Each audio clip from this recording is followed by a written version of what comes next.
ગુજરાતભરના તાજા અને સચોટ સમાચાર મેળવવા માટે અમારી રાષ્ટ્રીય સમાચાર ચેનલને સબસ્ક્રાઇબ કરો અને બેલ આઇકન પર ક્લિક કરો।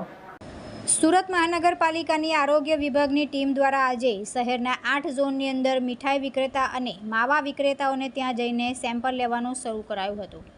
ડેરીમાં તેમજ મીઠાઈની દુકાનમાં માવાનું વેચાણ પણ અલગથી કરવામાં આવે છે। ઘણા લોકો મીઠાઈની દુકાનમાંથી મીઠાઈ લાવવાના બદલે પોતાની રીતે માવો લાવીને ઘરે જ મીઠાઈ બનાવતા હોય છે।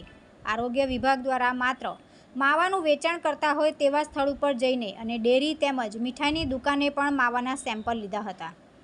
આરોગ્ય અધિકારીએ જણાવ્યું હતું કે આજે શહેરના અલગ અલગ સ્થળેથી માવા વિક્રેતાઓને ત્યાંથી માવાના સેમ્પલ લેવાના શરૂ કર્યા છે।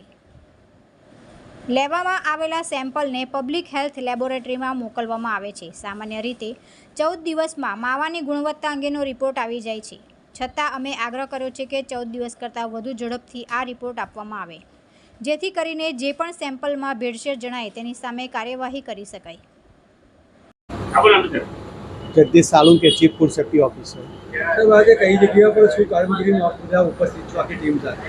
Deputy commissioner Shri health and hospital અને આરોગ્ય અધિકારી શ્રીની સીધી સૂચના અને માર્ગદર્શન હેઠળ સુરત મહાનગરપાલિકાના ફૂડ સેફ્ટી ઓફિસરો દ્વારા વાગલ ખાતે આવેલ માવા બજારમાં સંસ્થાઓની તપાસી થઈ રહેલી છે અને ત્યાંથી નમૂના પણ લેવાની કામગીરી કરવામાં આવી રહી છે। કેટલા સેમ્પલ, કેટલી દુકાનોનો સેમ્પલ લીધા હશે? અમને 8 સંસ્થાઓમાંથી નમૂના લેવાની કામગીરી ચાલુ છે।